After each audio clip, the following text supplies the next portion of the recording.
Welcome to the Rediscovering Your Creative Self podcast, where you get a weekly dose of inspiration and motivation for your creative practice. The awkward puppy stage. Well, you might be thinking, what is Lisa talking about now? Well, if you've ever had a dog and that dog was a puppy when you first got them, or at least knowed somebody who's had a puppy, especially a big dog, what you notice is they get to a stage where they have a little body and a little head, and then there's these really big paws and huge claws, and they just look so awkward because parts of them are growing faster than the others. And so it's the awkward puppy stage. And I think often we also have parts in our creative practice where we're going through the awkward puppy stage. And let me explain what that is. You know, sometimes we are doing amazing work with our concepts and our ideas about painting, and we're really good at rendering, and color is working great, but our composition, it's just not there for us yet. And so there's this kind of awkward part, okay? That's part of our working process at the time. And that can be just a whole, myriad things that we would have that could be a little bit different. Sometimes most people might be looking at our work and may not even notice it. But for us, we may notice it a lot. Okay. Or maybe it is something that others kind of notice, and it's something we're working on. But one of the things about the awkward puppy stage is that we know eventually the puppy grows into all his or her little parts, become all the same normal size that they need to be, and the dog just becomes the dog. Okay. So with time, just like our puppy scenario, we too are going to have things that eventually work themselves out. And it is always something, and I don't care if it's somebody that is for the first time learning art, or somebody that's been doing art for some time, or even seasoned professional. We all have an awkward puppy stage. And you might say, you're kidding me. A professional working for a long time artist is going to have an awkward puppy stage? Yup. So what does that mean? Well, what that means is that we're always growing. We don't actually ever become the dog. The dog is always changing if you think of the dog as our creative abilities. So let me explain further. Think of our struggles as pushing up a big stone up a hill. You know, we struggle. Sometimes this big, I guess it's not a stone, it would be a big rock. It starts rolling backwards, and sometimes we need help to keep pushing that thing up, and finally get it pushed up. We finally get to the mountaintop, and then guess what? We see our new mountain, the new mountain that we have to climb. So since artists, we aren't a team sport. We are an individual sport. We are running our own race. Okay? So when we finish, we get to the mountaintop, because we've pushed that rock up that mountain, we've learned things. We've gotten better. We now have new goals, new things, new challenges. And guess what? We get back to our awkward puppy stage, where if we're pushing ourselves in one particular part of our work, I know with myself, I started inventing my own processes, inventing ways that I could use these mediums and these techniques. There's no book. Well, actually, I've written two, but other than my own book, there was no book for me to look towards, because I was doing things that were different. And that became a sort of a lifetime of experimentation and trying new things and seeing what didn't work and what did work, and talking to manufacturers and seeing how I could use these products in different ways, and seeing, is this going to be archival if I change this with this? And for me, it was an ongoing exploration in the power of what if. What if I did this? What if I took this surface and added this to it, and layered my panels, and added this kind of sculptural topography into the painted surface? All of these things became from thinking about what can I do to push what I'm interested in further. Because I think ultimately, the thing that makes me excited is the mystery behind the unknown. Seeing where I can take something excites me. So learning the not only intent of your work, but what drives you to make pictures or to create is an important thing, because that is something you need to feed on an ongoing basis. Okay, you need to feed that impulse to whatever it is. Like for me, it's just to innovate and to experiment, to try new things. I make my whole process about that. As many of you already know, if I have leftover paint, I got to use that paint. If I have a scrap surface, I got to use that surface. Can't throw it away. Got to do something with it. And that forces me to do things that I wouldn't do. So I've baked into my process stuff that pushes me, stuff that I can't repeat, stuff that I got to try something different. That's part of the daily process.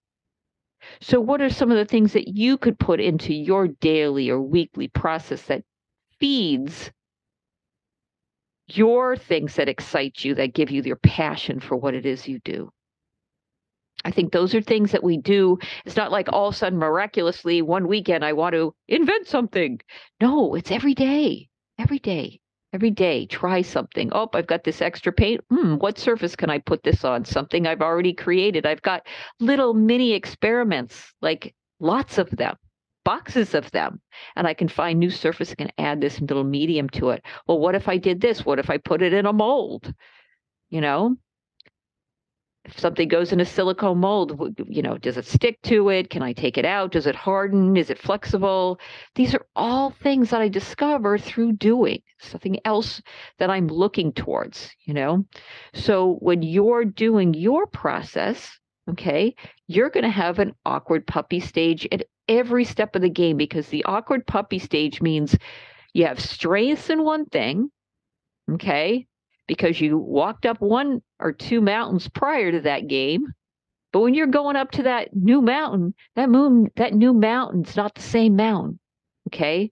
It's got different struggles. It's got different challenges. The fact that it's a mountain for you means that you haven't done what it takes to sort of achieve its peak. Okay. So you're climbing, the process of climbing changes. So you can't rely on those other skills. I couldn't rely on my traditional training to do the things that I was doing. I had to do a lot of troubleshooting.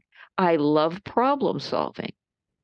It's funny because it's a love-hate relationship. I hate to deal with a problem, but at the same time, I can't give up on it. I have a very stubborn, rebellious streak in me that if I've got a problem to solve, or hell or high water, I'm solving that problem, because I got to figure it out now. It's a game. And I love the game. I love the challenge of the game. And I think that's what makes me excited. That's what propels me to do more in my work, is to take a leap and try something different. We all have stuff that motivates us, okay, that excites us, that gives us passion. Incorporate that into your work.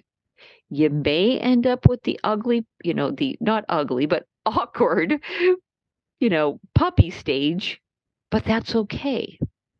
One of the things I want to share with you is, for instance, with the Society of Illustrator annuals, if you look back, and I've got many of them since the beginning, since they start publishing the annuals. I've collected them over time. Many of the back issues I've gotten from a bookstore called The Strand in New York City. And you'll see artists that I really, really love. And one of the things that I think is important is knowing that they had a growth period and they have awkward puppy stages too. So I see some artists and I love their work and I've been looking at them for years. And then I look at their very first pieces that they got in the annual. And I'm like, wow, it's anything like the work that I'm used to seeing. They changed. They just because either their work just evolved, okay, or they got really good at what they were doing because they did more of it. In my own career, when I was in school, I was down a very traditional academic path.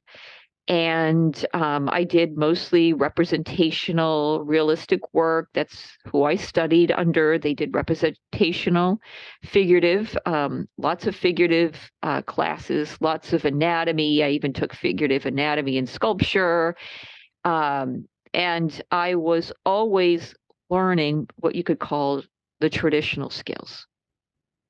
And by the time I was, in my last year in school, I became interested in more of the design element of picture making. So the composition, more pluralistic approaches than necessarily a slice of life scene approaches to picture making, where I was including multiple elements and the elements had metaphors and symbolic meanings of the layers within elements.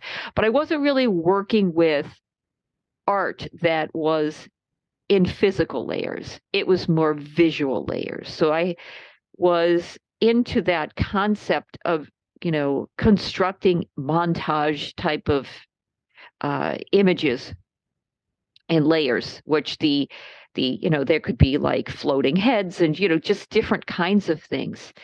And when I went into my master's program to get my master's degree, I actually did my thesis on the art of the montage, which I ended up doing lots of historical documentation, but also real life interviews with some of the best montage illustrators in the business, at least in the heyday when they were doing that. And all of these artists taught me so much about the concept of picture making. And it is during that time where I got introduced to other artists that were doing things with layering techniques on, kind of one or two kind of surface level. And that kind of pushed me to investigate some other things and sort of get my interest into looking at artists like Robert Rauschenberg and all of the things that he was doing with materials. And again, just this building of looking at artists, contemporary, historical artists, who were trying to kind of more or less breaking boundaries, with their work and what were they doing. So there was a lot of like research and a lot of interest and a lot of kind of letting that information process within my own brain and seeing what filtered itself out. And I tried a lot of different things. And eventually I kind of just was moving into my own lane, as they say. And so when, we're talking about this awkward puppy stage, even though I, got out of school, was working with clients and, had a career and was doing published work on the side, I was still reinventing myself. I'd gotten to a certain mountain, and I think what probably changed me from wanting to break out, even when I was a senior, like in school, is the art became when I was doing traditional, more realistic slice of life scene type of work, it became predictable, which I would be able to go, okay, I know exactly where I'm going, it's going to take me so many hours. And it just kind of felt like there was something missing. And that's where the journey for me started to change. So even in my own career, I've had multiple um, awkward puppy stages because it's really me trying things. I think does the work when you have your awkward puppy stage, once you're a professional artist, it doesn't look non-professional per se. But you know that you're working or you're kind of leading with one foot over the other. Okay. So sometimes I was leading with more of the tactile stuff. Sometimes I was leading more with the low relief stuff. And finding out, it's kind of like you're making a soup and you want to come up with the exact right spices and ingredients in that soup so it just tastes perfect for you at a particular time. And then sometimes you stay within that zone, okay? Because I think it's still okay to climb up to a certain mountain and get to that peak and just want to enjoy that scenery and stay in that place. And that doesn't mean that you're less good of an artist if you choose not to go up another mountain. I don't think that is that at all.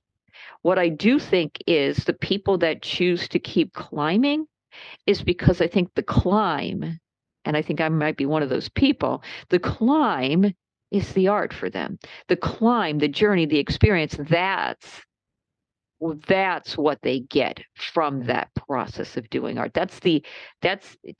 All the effort that's put in, that's what comes back. That's the reciprocal part that that we get back.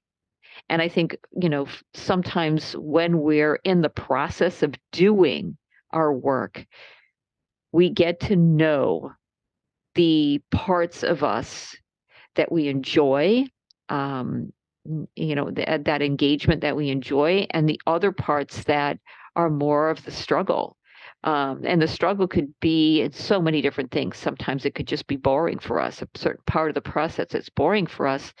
And what I've tried to do in my own work is eliminate as much as I can things that didn't engage me to things that engage me. And I think that's not only true for my work, but it's also true for my career.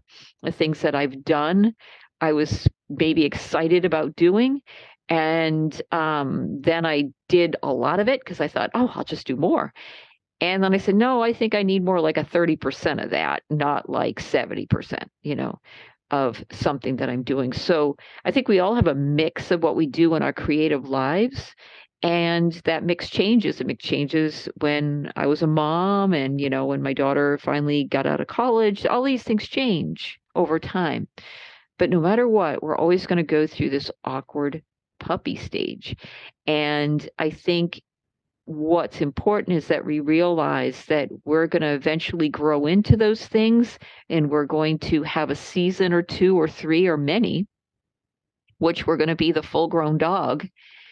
And then we're going to enter back into our awkward puppy stage again, where we have things that we want to push that excite us, give us passion, and we want to try something new. I've seen illustrators get into more sculptural things, in their work. And they were a two-dimensional painter that worked with watercolor and colored pencil, and now they're doing this three-dimensional stuff. I think we all have passions and things that we want to pursue. So knowing that we're always going to be going through this awkward puppy stage is knowing that this is normal, okay? That this is the norm.